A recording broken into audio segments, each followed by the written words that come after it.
Oh, look at that. Start at the same time. Sweet. Hey, what's up, everybody? It is your good old boy, JR, coming to you live from fabulous Las Vegas, Nevada. As always, on YouTube Live. I got my good buddy here, Brandon, from the Brandon Janot Show. How you doing today, my man? How's your Sunday? I'm doing good, pretty good. You know, college basketball last night kind of took a lot out of me, but other than that, I'm here. I had to console my brother yesterday, and I'm going to console him today. And that's why I'm wearing this baby blue.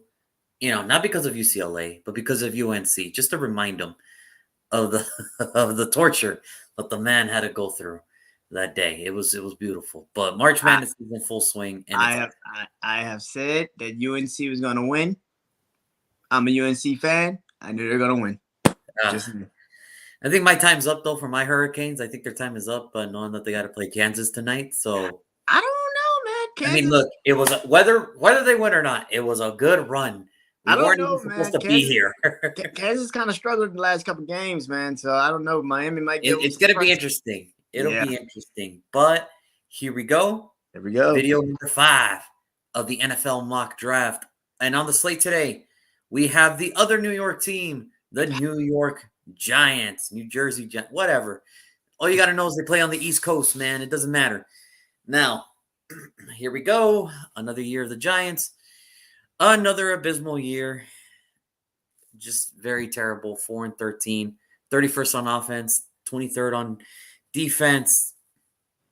Just another bad year, man. It was just another bad draft class again. All except for one, and we'll get to him in a minute.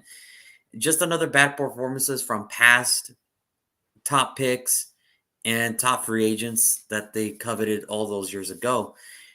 It just never worked. It just never worked, and that's why the New York Giants now have Brian DeBall as his offensive coordinator. And unfortunately, when the new guy comes into the building, he wants his own staff. He wants his own, general manager. He wants his own everything. Everything changes when a new guy comes into play. I think a lot of the defensive players are a little hurt.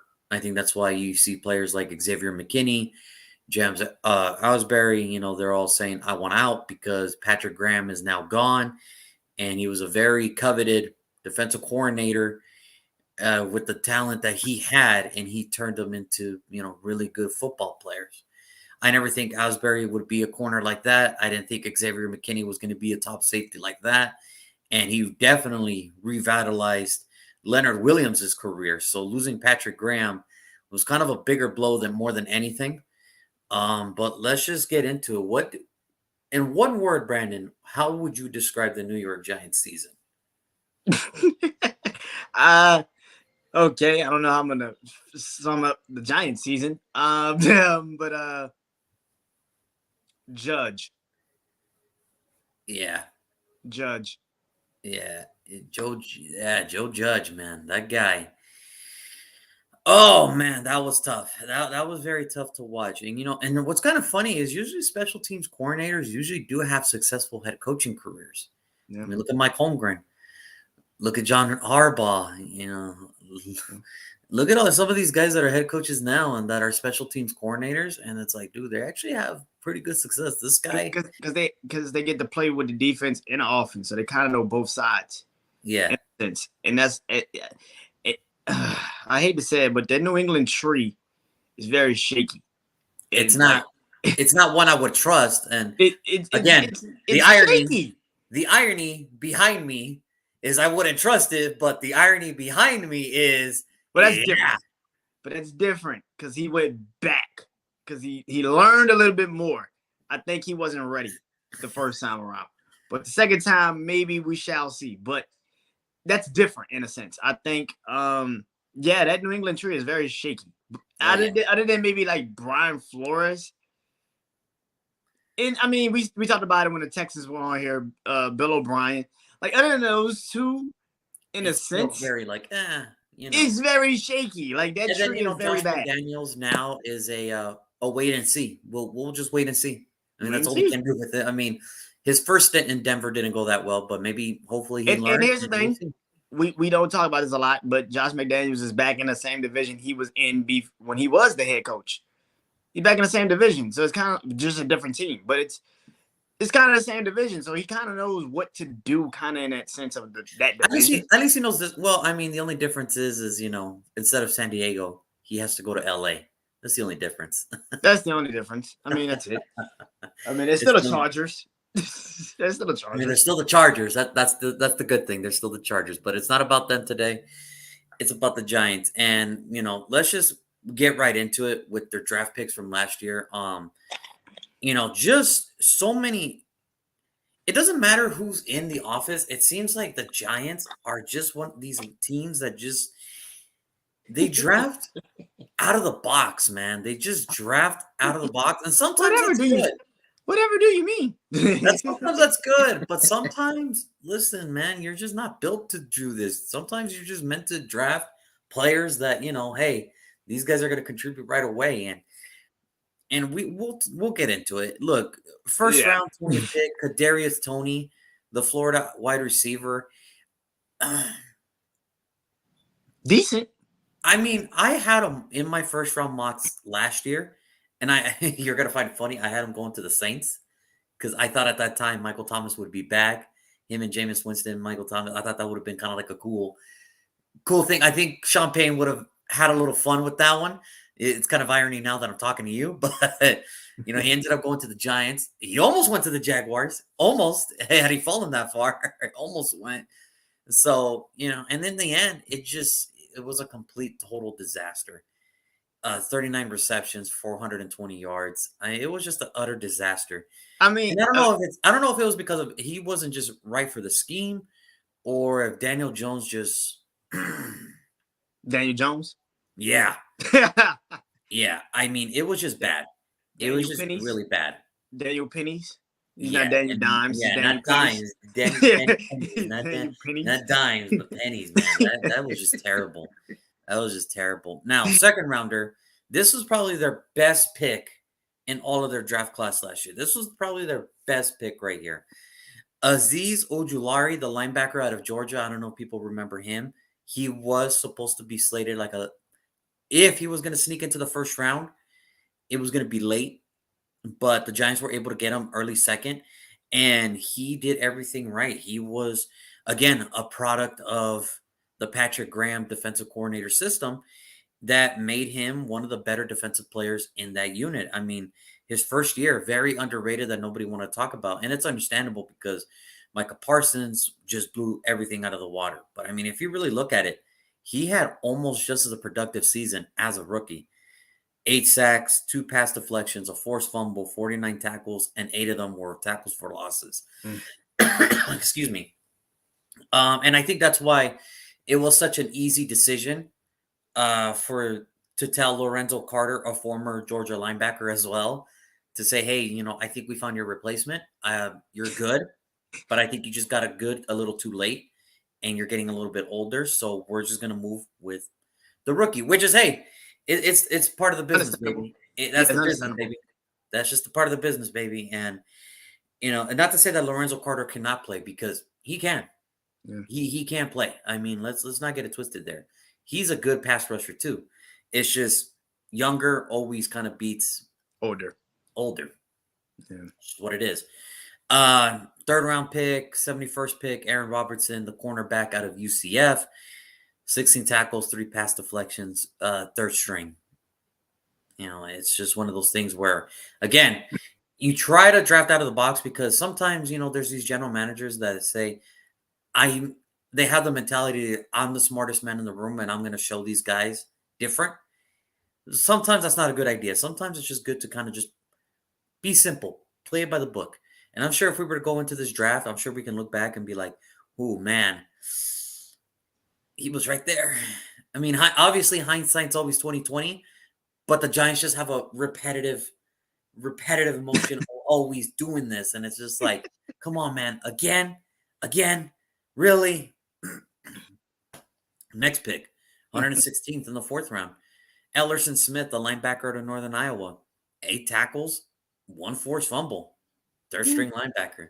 Again, repetitive motion of the New York Giants to draft to have I'm the smartest team in the room, and I'm gonna show it by drafting these kids out of different Like, dude, sometimes you just have to go by the book.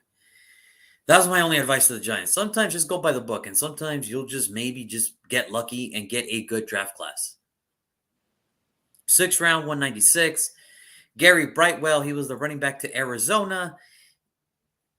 Fourth string running back, 4 yards, 1 reception, 6 yards. I mean, it is what it is, man. I mean, they brought him in because he was supposed to be he was supposed to be the gap between resting Saquon Barkley and, a third down passing running back for Devontae Booker if he wasn't able to go. Man, they didn't even use him at all. He wasn't ready.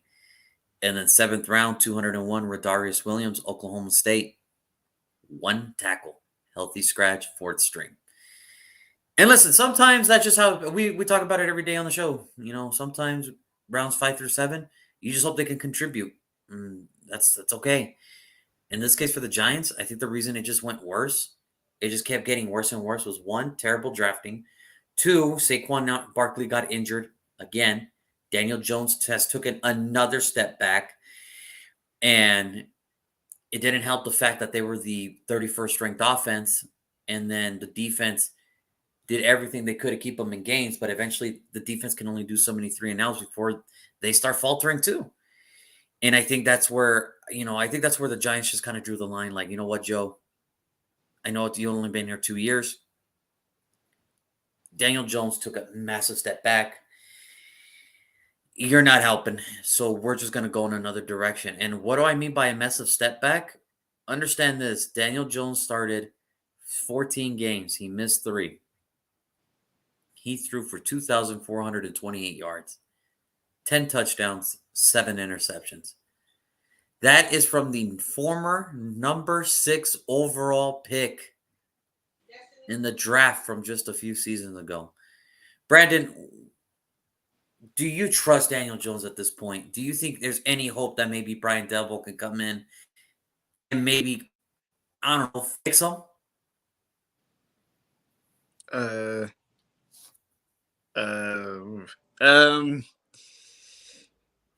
Okay. No. I don't. I don't. Because it's on Daniel Jones, but it's also they have no offensive line. So as long as you have nobody that can really pass protect for this man, he's pretty much dead in the water, pretty much.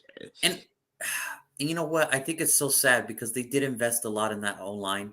And When they got Nate Solder, when they got Andrew Thomas, it just never worked. It just didn't work, man. And for whatever reason, it could be coaching, it could be players, it could be a combination of both. It just never worked for the Giants. And I think it's just unfortunate. At one point, Saquon Barkley looked like he was going to go where we all thought he was going to go. And now it's like, dude, do we even trust you to be healthy at this point? It kind of feels like the team we're going to be talking about tomorrow, Carolina, is like once Christian McCaffrey or Saquon Barkley goes down, your season is done. You might as well go ahead and put it in the box. Like it's over. Because that's your offense. That's your entire offense in a stretch. Because and I wrote down some good and I wrote down some bad for the Giants. And the good I wrote down, I said, getting rid of Joe Judge, pretty much getting rid of that whole entire staff, that organizational staff, that from the general manager, because it, like you said, draft picks. It was really out of the box. Like, why are you drafting these people? It started with Daniel Jones because of the general manager. He thought he was the smartest person in the damn room. And you're drafting people that you know damn well is going to take maybe 2-3 years to actually be something. If they have the right people that's actually coaching them to be something. And it kind of screwed them in a long haul because they kept the general manager a little bit too damn long. And now you got to kind of rebuild again. And hopefully Brian Dable can do something different. But at the same time, how long is it going to take? Because you still got Daniel Jones for this year. You're still going to have to drive a quarterback next year if you tank this year, pretty much. That's pretty much what we're saying, because you're going to have to tank probably to get a quarterback. Or maybe next year Aaron Rodgers might be on the trading block. We don't know. We shall see. I think for me, we talked about this in one of our episodes, I guess the reward of playing these bowl games and the reward of what happens when you do too well. Mm. When Daniel Jones, and listen, I'm not going to make fun of Daniel Jones. It's not his fault he got selected 6th overall. It's not like he had a gun to the Giants organization, held them hostage, and be like, "You better draft me." But he's the general manager. Okay, it's like he didn't have that. He didn't do all that. All he did was what any other senior would have done: go to the Senior Bowl. He improved his draft stock. He won Senior Bowl MVP. He had an amazing combine. And the general manager of the Giants at that point said, Joe Judge, they looked at each other and they said, wow, maybe this kid is something. And here's the thing. He wasn't even drafted under the Joe Judge regime. He was drafted under the Pat Shermer regime. Exactly. So but that's the thing. I'm sure Pat Shermer and then everybody else that came after was like, hey, maybe this kid's got something. Because, when he was coming out, he was just like, hey, you know what? Maybe you're a mid-second. But then he had the amazing Senior Bowl practices, the amazing Senior Bowl game, the amazing combine. And they're like, wait a minute. And that's the thing. When you're a franchise that's desperate for a franchise quarterback, sometimes you're going to do this thing, and you took him. But here's the thing. He wasn't even – he had Eli still there. I mean, Eli was kind of on his Big Ben kind of thing at the time. But, come on. At that time, Eli Manning, it was done. Nobody viewed Eli Manning as a franchise quarterback. Yeah, he was there to get his he was there to just get his paycheck, enjoy his final moments, and then say goodbye. Yeah, he was shot. But I think Daniel Jones, his rookie year, he showed a lot of promise because Eli Manning was there, and he didn't have to really do a lot. And I think that's the danger of it too. When the most dangerous position in any NFL team is the backup quarterback. Why? Because if the first string quarterback stinks, and the second one comes in and he shows a little promise, it's like, oh man, we might have something. And then it's like, oh my God, he's just as bad. Yeah, and I speak from experience because I remember we started Andrew Walter for 13 games. Jamarcus Russell came in and he threw for like 12 touchdowns and 3 interceptions in those 3 games. And I'm like, oh yeah, we got our franchise QB. We're ready to go. Next year, he throws 7 touchdowns with 20 interceptions. That's the scary part about being the number 2 quarterback, is because when you're so downstruck on your luck of a shitty quarterback, the second one always looks good. I can't even go with Jamarcus Russell. Jamarcus Russell is in a class of his own. Right. But understand this. Understand who we started. I get it. Jamarcus Russell. You're talking to a fan of LSU. So I literally watched him every time he would play a Florida, Alabama, and he would just shrink. And I'm like, you gotta be goddamn kidding me, dude. Like, hey, literally go to Florida. Literally would go into Florida. We undefeated. Literally that game, he would just literally throw, like, all of the throws that he would make was getting intercepted immediately. Like, you gotta be like, what are you reading you the entire time? Like, what the hell are you doing? But that's the best way I could put it. It's like, understand, when we go from Andrew Walter to Jamarcus Russell and he shows promise in those 3 games, of course you can't wait. And I'm sure that's how Giant fans felt. It's like, oh man, when Daniel Jones replaced Eli Manning, it was like, oh man, this kid's got promise. Okay, we might have done something right for once. We might have done it right once. What's the saying? It's like finding water in a desert. Yeah. It ain't exactly what it was. It's like finding water in a desert. It's like, holy hell, we got something. Like, oh my God. There's a vending machine in the high Sahara desert, and it takes dollars. Holy crap. We're good. Like, we're good. But I think that's the problem. And then to top it off on that, Saquon Barkley, he's never going to be the same guy. We can cut that out now. And Saquon is in the Ezekiel Elliott boat, which is worse because Ezekiel Elliott never really got injured like Saquon got injured. But the thing is, when you're not injured, you get paid that money. And no one's going to pay Saquon that type of money. He's done in that department. And this is why you don't draft running backs this high, because you can see now Ezekiel Elliott and the Saquon Barkley. That's like you draft them that high and you have a lot of high hopes. But once that high hopes get kind of like shredded in a sense, what do you do? I'm Same thing like Christian McCaffrey, because Christian McCaffrey's in that same boat kind of too. It's like you draft these guys too damn high, and now you kind of like you're stuck in a sense. I think for me, I don't think I will ever go in a position or anything like that where I say I would never drop this position high because I'm one of those guys, and you know me by now. We've done enough episodes to know we're like, you know what? If the player's worth it, I mean, come on. Do you think Kyle Hamilton at 3 is worth it? Do you think that people will look at that video? I'm surprised I haven't gotten a lot of comments that said, "Who the fuck drafts a safety at 3?" Okay, but I mean, when the player's good, you just gotta roll with it. But it's also, but the reason why I say running back in particular because no good team is drafting a running back that high. That's true. If you're good now, here's the thing: Pittsburgh drafts Najee Harris last year. That makes sense in a kind of because you know Pittsburgh will eventually get it correct because that's a good organization. The Giants and the Cowboys, you're like, they're gonna screw it up eventually. I know they will. Yeah. and here's the bad thing about it. Barkley, even with all those times he missed, Devontae Booker, the little time he started, put it this way, Devontae Booker looked way better for that team than Saquon Barkley did. And the messed up part about it is they both ended up with the same amount of rushing yards, 593, and with the same amount of touchdowns, 2. And then we get into their not even their draft, their free agency one. Nate Solder turned out to be a bust.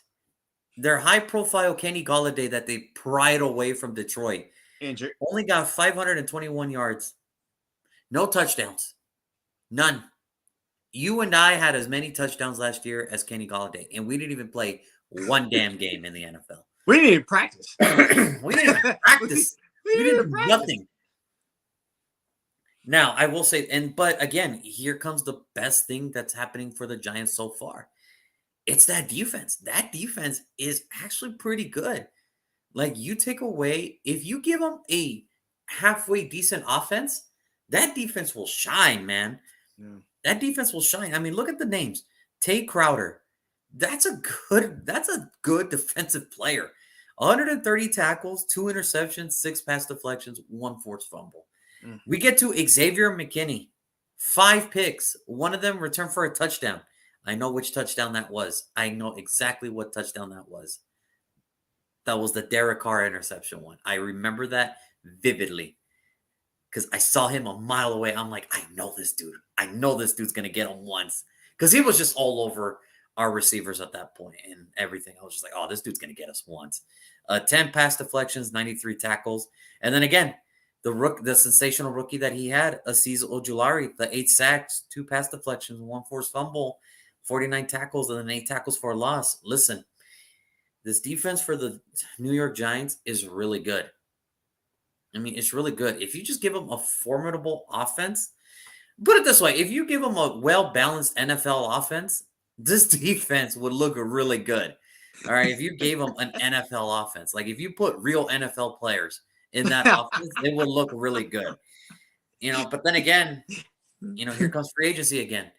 We already talked about how bad the O-line was. Nate Solder and Will Hernandez are now free agents. Thank the Lord. They are now free agents. Thank the Lord. Austin Johnson left for the Chargers. Keon Crossan, the slot, he's now heading to Miami. Evan Ingram, who was their touchdown receiving leader, is now in Jacksonville.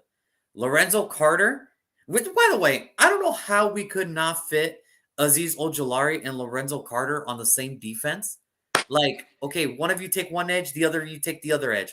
Okay, there you go. 2 edge rushers. His name. We're talking about the Giants. I get it. I don't understand. But finally, Atlanta does something right. They get a pass rusher, which I've been saying for years now. You got to start getting pass rushers. Grady Jarrett cannot do everything, damn it. All right, give the man some help. And Lorenzo Carter's a good start. All right, Lorenzo Carter's a good start. Now, Michael Parsons would have been good at 4, but, I'm not a general manager. I'm a nobody. So I don't know about all that. Anyway. And let it go, Juan. Just let it go, man. Just let it go. I know that's like your thing. Like, I would have never drafted Kyle Pitts forward. But you know what? I know you want to. But to Atlanta, they're probably like, I don't want to pass rusher that high. They like Atlanta.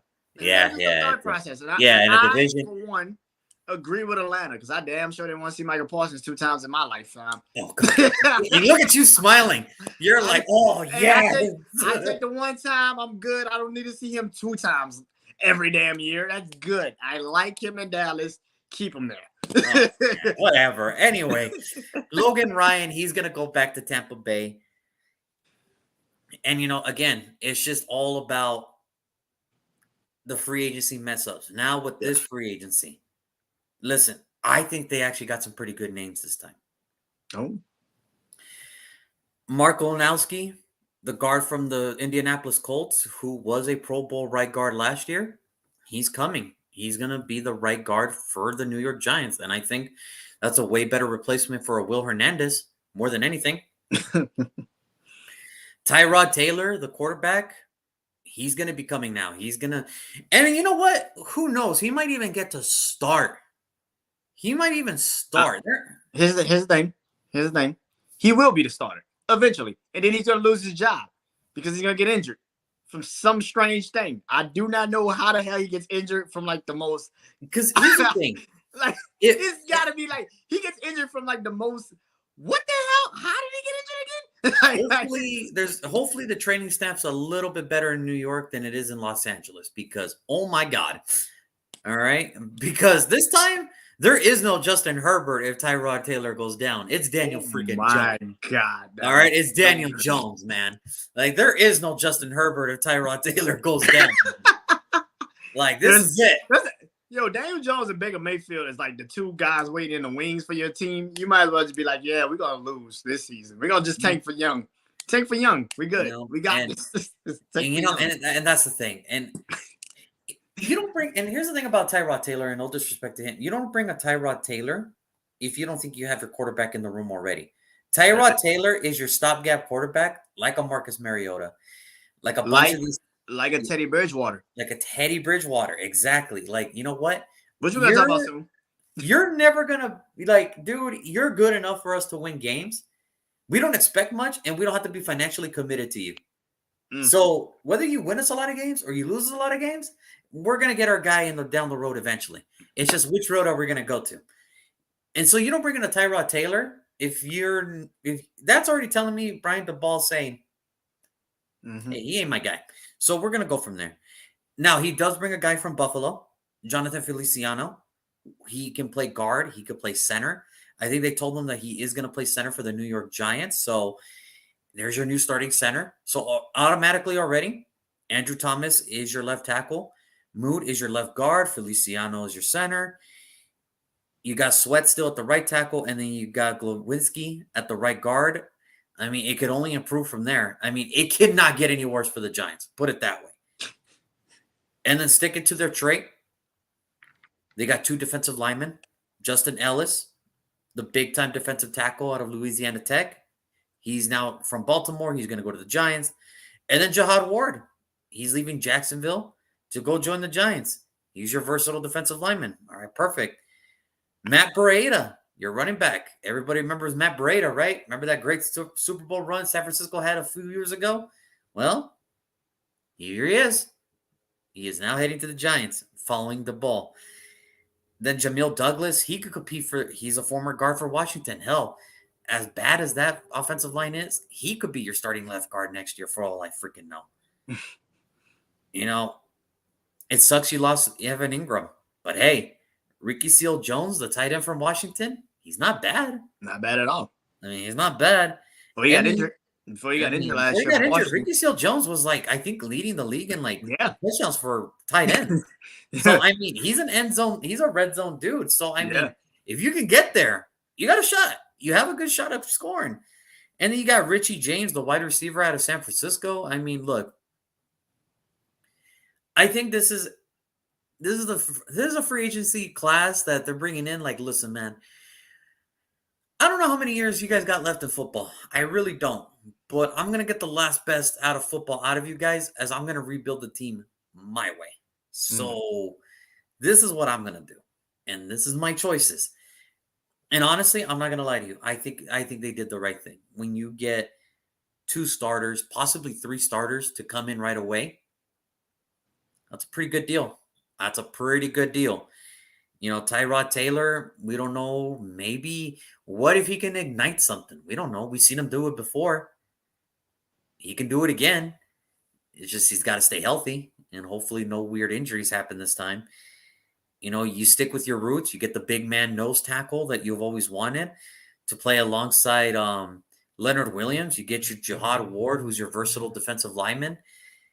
Matt Breida, who can, be the third down running back, for the Giants, Devontae Booker. I mean, he could be a starter if Saquon goes down. I want to say he's going to be a starter. Remember, right now, the only running backs in the room right now are Brightwell or Gary Brightwell, the rookie running back last year, and Saquon. And now Matt Breida. Those are your running backs because Devontae Booker's still a free agent. So, I mean, Matt Breida could be your third down running back. Who knows? Who knows? We've seen him do it before. But all in all, for the Giants, they just have to be smart. They just have to be smart about this draft class because, look, they got some pretty good picks. They got some good picks. They got some early picks again. Now, I'm not going to sit up here and say that the Giants can probably turn it around in 1 year. But do I think they can compete in the NFC East? I think they can. It's the NFC East. It's not like, the NFC West. It's the NFC East. I mean, listen, the Eagles got lucky. Washington just can't figure out a quarterback situation with that talented team. And the Cowboys are pretty much the only threat in that division. And they're not really even a threat. I mean, you just got to catch them on a lucky day and you'll get them. That's pretty much what the NFC East is. You just got to catch each other on a lucky day and you're good. I wouldn't even say it's a lucky day. You just got to catch them when they're playing like they usually play.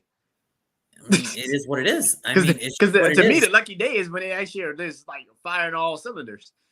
Yeah. And then they look like, what the hell? That's exactly what it is. What happened? Like I'm expecting, there's 1 week where Ezekiel Elliott goes for 110, and then there's, ZD Lamb goes 150, and then Dak Prescott throws for 500, and you're like, oh man, this Cowboys offense is back.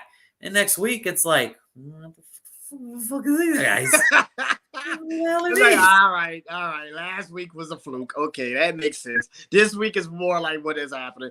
160 yards total offense. All right, that makes sense. Like, who are these guys? I don't know who these guys are. So it's just one of those things where I'm just like, all right, they got to do something here.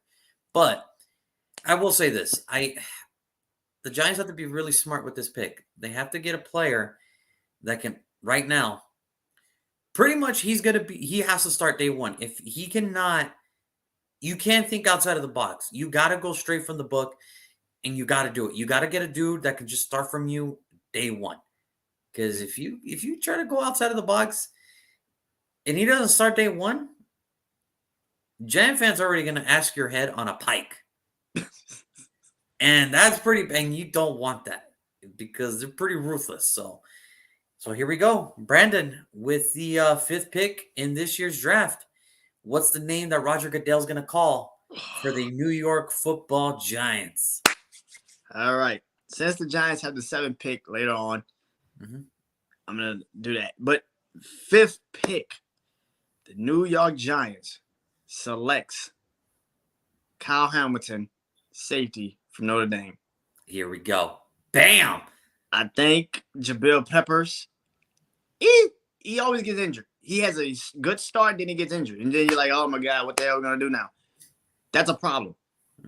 I think, like you said, when you picked him for the Texans, he's the best player on the board at that time frame. You might as well take him. And you need safety help. You need as much secondary help as you can physically get. And you just said it, even though technically they're still part of the team, Xavier McKinney can probably leave.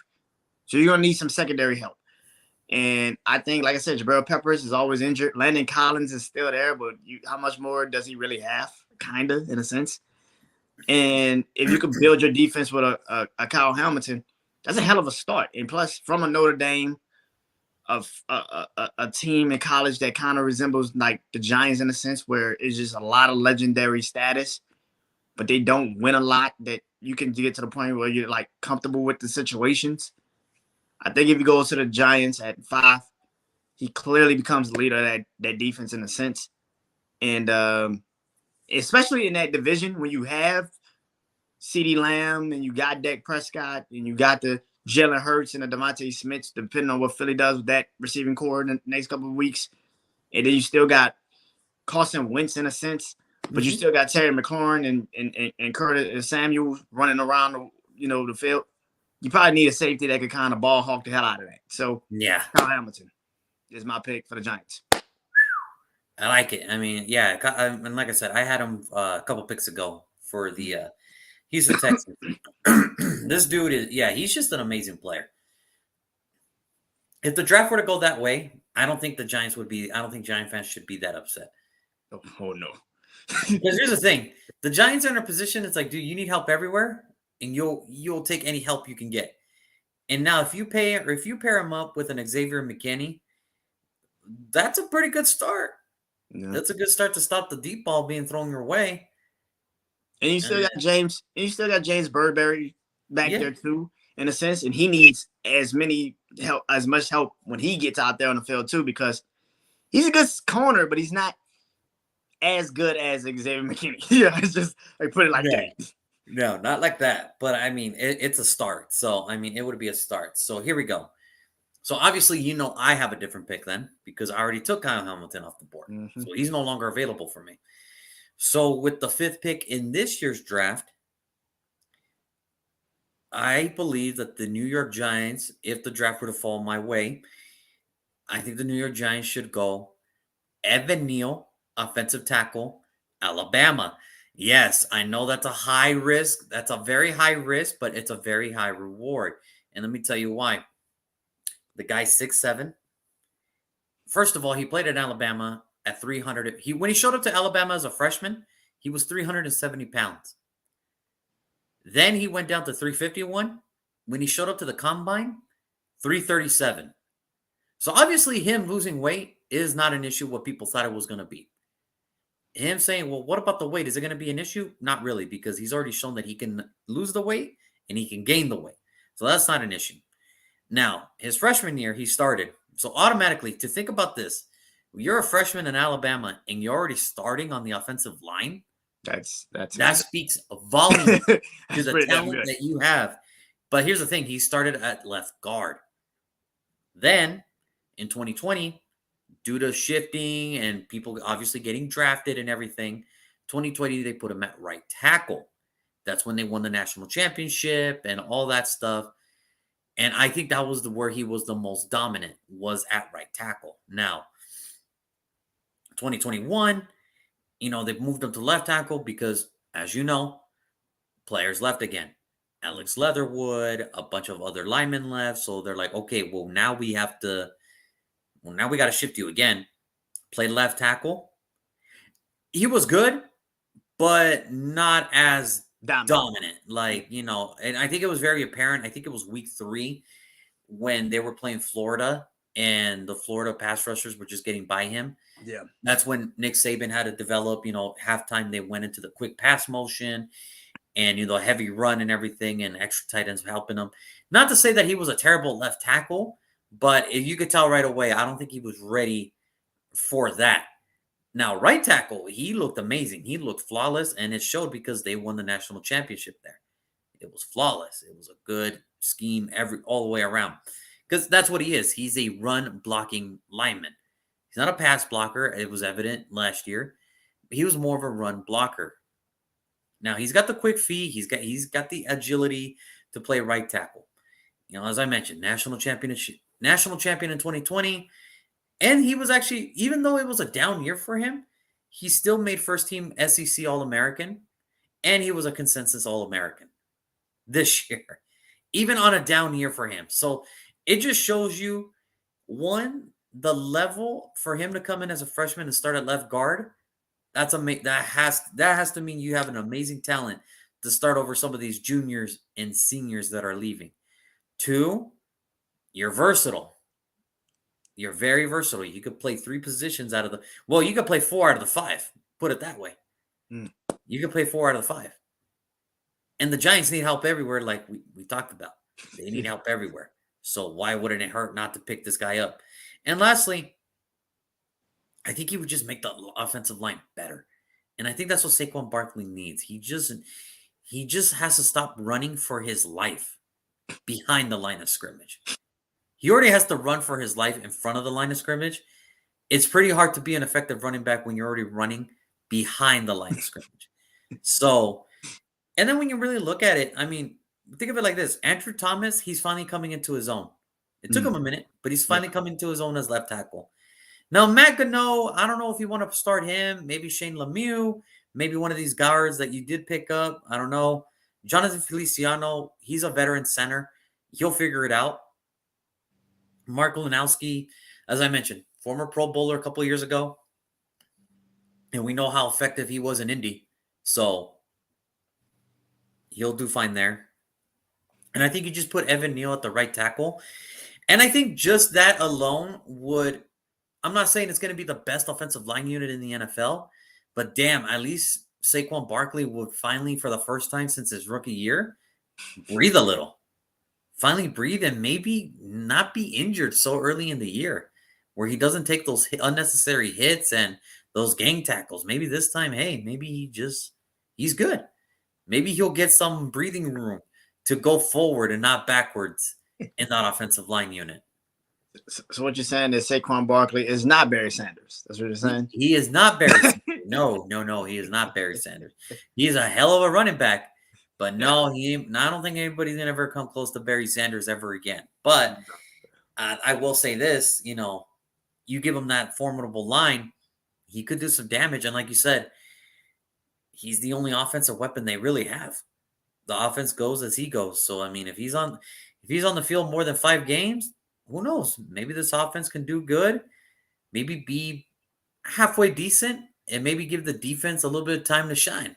So I'm going to go with Evan Neal, the offensive tackle for Alabama, to be the Giants. Now, 7th pick, we'll deal with it in a couple days. Mm-hmm. We'll get back to them. And who knows? I mean, obviously, we're probably going to have different picks again. Who knows? But I'm going to go with the Evan Neal here. Now, I like the Kyle Hamilton pick because you're right. But I don't think they need help on defense. I think they already got everything they need on defense. I think offense is the main issue for the New York Giants. And whether it's Daniel Jones, whether it's Tyrod Taylor, whether it's somebody, you might as well start figuring out getting this dude an offensive line now. Because I think Brian DeBall is going to try to do the same treatment. Oh, thank you, Michael. Evan Neal. Yeah, see, I got one vote of confidence saying Evan Neal. All right, I got one vote of confidence. That's all I need to get my juices going, man. Just one vote of confidence. But I think Brian DeBall is going to probably do the same thing that, they're going to try to do with what they did with Josh Allen. Form a line, get some pretty decent offensive weapon, and once you're ready for that quarterback, go get your quarterback. Because one, I'm going to be honest with you, I don't think DeBall came in and said, yeah, Daniel Jones is my guy. No, he's my guy right now. I don't think he came in and said, you know what, I want Tyrod Taylor as my starter. No, I want him as my stopgap just in case Daniel Jones stinks it up or something. I think he's just trying to build his time, build the team first, and then get the most important position on the field, which is, unfortunately, the quarterback. So that's why I got to go Evan Neal. But listen, if the Giants should go Kyle Hamilton, if he's there at 5, you can't say no. You cannot say no. I like Evan Neal pick for the Giants. It's a pretty damn good pick. I mean, let's be real about it for a second. Like you said, the Giants' old line is terrible. Like it's not good. It hasn't been good for like 4 or 5 years. And that's kind of why I'm like, maybe Brian Daboll will finally figure it out and say, let's draft the O-line, let's build something. But here's the thing about it, sometimes too, because I think as much as they probably would, why not start with the defense? Defense is the only damn thing that's actually good. And I think that why not continue to build that defense and continue to push it and make it something. I think that's why I'm going with Kyle Hamilton, because as good as the Giants are defensively, they still have gaps and holes. And when Jabril Peppers gets injured, it shows right away. It shows immediately. And I think that's what you just like. The best thing about Jabril Peppers is he could play kind of linebacker. He come down and play linebacker, and exactly what you just said. They're losing a linebacker, Lorenzo Carter. And if he comes in and plays linebacker for the dime sets and everything like that, and he comes down in the box and starts to play those positions, that's pretty much what he's the best at. He's not really a great ball hawking safety. He's a real kind of No, that's safety what linebacker. Xavier McKinney's for. Yeah, it's like he's a good linebacker, like safety kind of like It's a box safety, I guess is the term I want to use. The box safety. Yeah, but he fits that way more than he fits like the overall safety picture.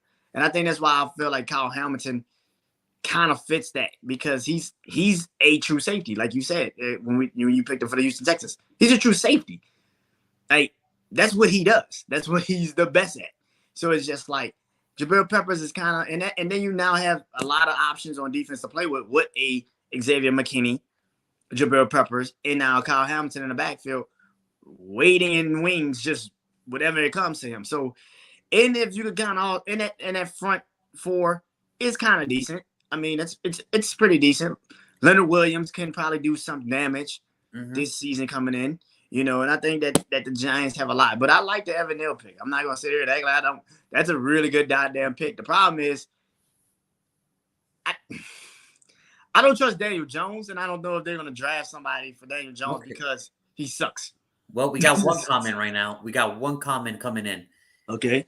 Kyle Hamilton will be there for the Giants at 7. Evan Neal would not. Sorry, Brandon. It looks like I'm going to win this round, man. It looks like a lot of people are coming in. I think Evan Neal's just going to be there. I don't know if Kyle Hamilton might. I don't know. I mean, we have him at 3. The way you said it, the way you picked it, third pick, he might not be there the third. I mean, here's the thing, though. I can remember. I try to be positive during the draft process. I try to, listen. Of course, everything's hindsight's 2020, but I just got to go with what the film gives me. And damn, Kyle Hamilton's a pretty damn good safety. That's why it's like, oh shit, he's a really good goddamn safety. He's really goddamn, he's actually really good. And I was bragging a bunch of shit, like last year when we took Trayvon Moehrig. I'm like, oh yeah, we're gonna get the best safety in years. And then here comes Kyle Hamilton. I'm like, oh, wait a minute. Maybe I spoke up. All right, because look, Trayvon Moehrig, really good safety. Trayvon Moehrig is a great goddamn safety. Let's just not play that man like he's not nothing. He's a great goddamn safety. He showed promise in rookie year. He's a great safety for last year's draft. Now, if he came out this year, he'd probably be the second take. He'd be second. And I think he probably wouldn't be there for you guys this year. No, he wouldn't. No, he wouldn't. All right, we just lucked out. That's it. But no, But here's the thing about it. And Michael, thank you for the comment. But who's to say that Evan Neal could be there at 5 too? That's true too. Remember, there's a scenario where Jacksonville can take Evan Neal. There's a situation where Detroit can take him. Houston. And this is the thing I always try to tell people. The reason, I don't do like people like to do the traditional, same old mock. The reason I look at it is, what do you guys need now? Who's the best player available? And what fits? And what fits better? Yeah. Could Evan Neal fit with the Jaguars? Maybe. But I just felt like Ecom was the better pick at that point. Definitely if we're going to go scheme, I'm going to go Ecom. I'm going to go Ecom at left tackle. Now could Evan Neal come in at left tackle and maybe help the Giants, or maybe come in at right tackle, or maybe come in at left tackle for the Jaguars and do the same thing? Maybe. I don't know. Maybe. Scheme, and that's always going to be the battle of this draft process. Scheme versus need. Which one is more important for the franchise at that time? And we have said numerous times on here before we even started this, we're just picking from what we believe these teams can probably do. And I think that's the thing. Like, for you, it's Evan Neal going to the Giants. For me, it's Kyle Hamilton. I'm looking at the Giants, and I'm looking at what they did last year, and I'm like, yeah, the defense was decent, but it never hurts to get another. You went Wonder Woman 84 on us. Like, yes, your safeties are good, but it could be better. It could be better. It could be better. It could be completely better. And that's what I'm saying. And you know what? We laugh about that too, Michael. There's people that might laugh at that. I've seen some, I've seen some mocks where they have Drake London at 5. That sounds funny, but you know what the problem is? It could happen. Here's the thing. Because there could be a situation where it's like, you know what? Daniel Jones doesn't have a weapon. So we need him a true number one. It's like, it could happen. All right. And it's the same reason why I took Kyle Hamilton. Well, I took him because just like Drake London could go at 5, Kenny Galladay gets injured too damn much. Kenny Galladay gets hurt every damn year, damn near. So he could actually end up at 5. It's not surprising. And this is the thing about this draft process. Nobody knows where the hell any of these people are going. See, because my mind is different than your mind. It's different than the general manager who's actually going to make the pick. The reason we do this is for fun. Is to get insight of this is where I'm at with the Giants. This is where Brandon's at with the Giants. This is where Walter Football Camp is at 5 with the Giants. The CBS Sports saying Drake London at 5. This is where they're at with it because they see the team differently than we all do. I think that's what makes, and especially in this year's draft class, there's going to be a lot of controversy because 1, there's no consensus number 1 draft pick. No consensus. There's nothing like that. No consensus. 2, these teams that are picking high have so many needs and have so many problems that they can go anywhere. They can go anywhere across the board. I mean, okay, obviously not kicker, punter. I mean, but you know what? I shouldn't even say that. It could happen. It could freaking happen. I don't freaking know. Maybe somebody falls in love with that punter from San Diego State, and it's like, oh my God, that's a good goddamn punter. He is. But he's a really good goddamn punter. Oh my God. I know. I get you. But I think the reason I look at it for me, in my perspective, is this is why I believe Evan Neal should be at 5. Janikowski fucked the world. Listen, man, I get it. Janikowski was a true man ahead of his time. Way ahead of his time. But it's over, man. We're never going to see that again. I you know what? Never say never, but I probably won't be alive when it happens again. And if I am, God bless that soul. God bless that soul, man. But I think that's why we do these mock drafts, is just because we each see the teams in different points of view. This is where I'm at with the Giants. I mean, if you're, for Brandon, he said it the best. It's 23rd, but it could be better. For me, it's like, dude, you're the second to worst offense in the league. We got to get you better today just to start building your team up now for your future. So it all depends on how you want to look at it. So for some, it could be BPA. For some, it could be you got to take him now so you could build for your future next year, the year after that. And I think that's what makes this draft process so amazing and so fun, because it's so different when you're one-on-one and you're live by yourself. But when you have somebody else that gives you another set of, it just changes everything on how you look at this draft. Because who knows? He could be, by April, Kyle Hamilton could be a fucking Giant. Drake London could be a Giant. Evan Neal could be a Lion for all I know. I mean, it all depends on how it goes. But, I mean, we'll see. We'll see. So, again, to recap, my good friend Brandon here has chosen Kyle Hamilton, number 5 overall. I had him number 3, so we're only, 2 picks? Yeah, 2 picks apart. I could do basic math. See, I'm okay. I can do basic math. It's cool. And I have Evan Neal at 5, and Brandon hasn't chosen him yet. So I'm kind of worried. Like, hey, man, is he slipping in your eyes, or what's going on, man? Wait a minute. Because the consensus was top 5 pick. Well, I have him at number 5. What's going on, man? Is he slipping for you? What's happening? He hasn't found the right team for me personally. Oh, okay. So it's scheme. Okay, gotcha. Okay. It's scheme, and they really need him. Well, I think the Giants need him, but okay. I mean, in Brandon's eyes, Giants need him, but this team needs him. Okay. I mean, oof. Oh boy. We'll see. We shall see. It's going to be very interesting because I'm like, ooh, wait a minute. The consensus was like Kayvon Thibodeau. He was a top 5 pick. Neither one of us picked him, by the way. By the way, for the people that are checking score at home, Kayvon Thibodeau is still out there. That's the thing we need to talk about. Like, he is falling. Like, we haven't picked him yet. Like Chinese, like dude, like torture water, like at a prison camp. Clip, clip, clip. Like, oh no.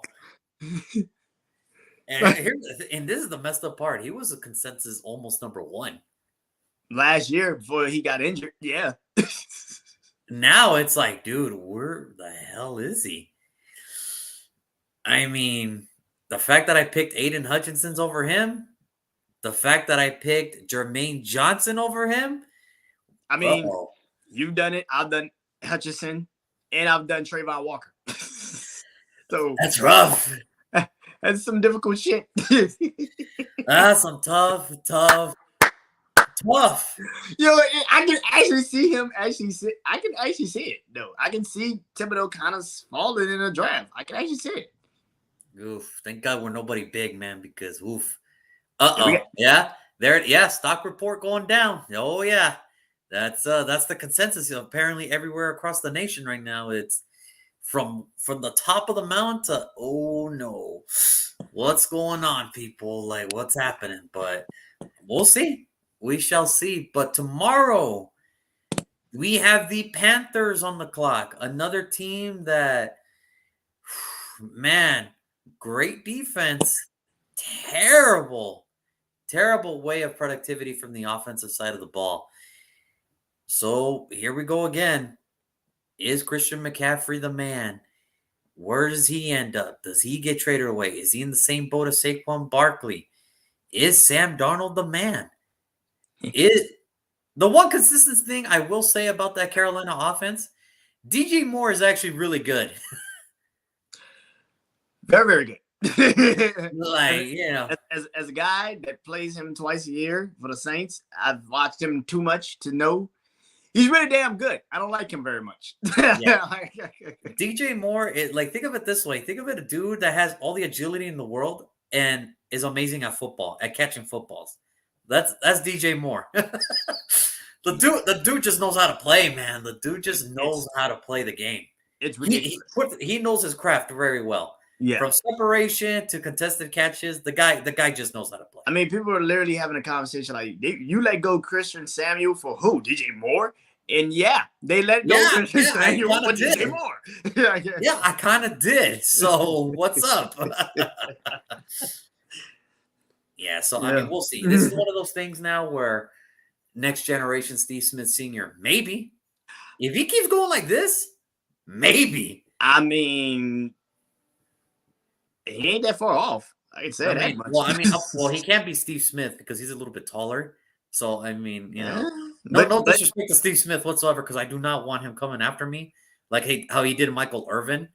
All right, I don't want him coming after me like he does Michael Irvin. All right, I don't want that. I'm good. I don't need that in my life. We're sorry, Steve Smith. Sorry. Yeah, we don't need that. But you know, but to say that could he be the best wide receiver the Panthers ever did? I'm not saying he's there yet, but he's on the right track and he's doing amazing things. So I mean, that's the one positive. My thing is with no quarterback, he's done that much in production for Carolina. I think I'm going to get to a point. I think it's going to get to a point where people are going to see the talent of DJ Moore, and it's going to be the same thing we've been saying about Allen Robinson. Pray for Allen Robinson. Nothing's wrong with him. It's just that he had Blake Bortles and Mitchell Trubisky throwing to him. Oh God! Just pray. Pray for DJ Moore because he has Sam Darnold, PJ Walker, and Cam Newton throwing to the man, and he's still got over 1,200 yards of scrimmage. So. Pray for him. Nothing's wrong with him, health-wise, mentally, all that stuff. It's just he has no damn good quarterbacks to throw to. Understand that. That's what I'm saying. Pray for not a soul. Come on, just pray for the man. All right, pray for him. Pray for him, please. Good God. I'll tell you this much: if DJ Moore ever hits the market, I know we just got Devontae. Shit. Shit. And Nagy calling plays. Oh, yeah. Don't forget that. Allen Robinson. He had to suffer the Allen Robinson had to suffer the Matt Nagy play calling. He was part of that victimized too. Oh, rough. Just rough all the way around, just rough all the way around for the Chicago Bears. But we'll get to them. We'll get to them. We're almost there. Very close. But tomorrow it's all about the Panthers. We're going to talk about the good, the bad, the ugly, recap their 2021 season, and then we'll make their pick. Do they go same way as the Giants outside of the box? Last year they went Horn, the cornerback out of TCU, and they could have had Rashawn Slater. They could have, Juan. Let it go. Let it go. I know, but let it go. Let it go. I know. I know. Let it go. It's okay. I can't let it go. You know why? It's okay. Chargers. It's okay. To the Chargers. All right, I can't let it go. He went to the Chargers. Like, how stupid is that? Like, damn it. The second best offensive tackle went to the freaking Chargers at 13. What the fuck is that? Like, what is that? What? No. Come on. There has to be video of him smoking a blunt or something. Come on. What did he say? What did he say to make him fall that far? Like, oh, come on. Like, come on, man. I'm a tackle. No, we see you as a guard. Son of a bitch. Is that why you fell? Like, shit. Like, come on. And he's good. Like, listen, Rashawn Slater, he's no joke either. He ain't no joke. He's no joke. He's really good. He's really good. So it's going to be kind of cool to see him, develop. And we got to play him twice a year. But anyway, that's a different conversation for another different time. Brandon, thank you so much for joining me today. And for everybody that tuned in today and people that are going to watch the show later, everybody on Instagram Live, thank you so much for tuning in. We always appreciate the support. We're going to put up the polls here in a second. Who would you guys rather have at the Giants if your choices were between Evan Neal and Kyle Hamilton? Please vote. So that way we can get more viewers, more everything, and we can do some more fun stuff here. Until then, everybody, you enjoy your Sunday. Have fun. Michael, thank you so much for the support. Everybody else, we'll see you tomorrow. The Panthers are on the clock. And we shall see. I know you're gonna have fun with this one, Brandon. I know you're gonna try to sabotage them every way you can. I would love to. Remember, we're all about fairness here, Brandon. We shall see. Yeah, whatever. We shall see. Be nice. Everybody else, peace.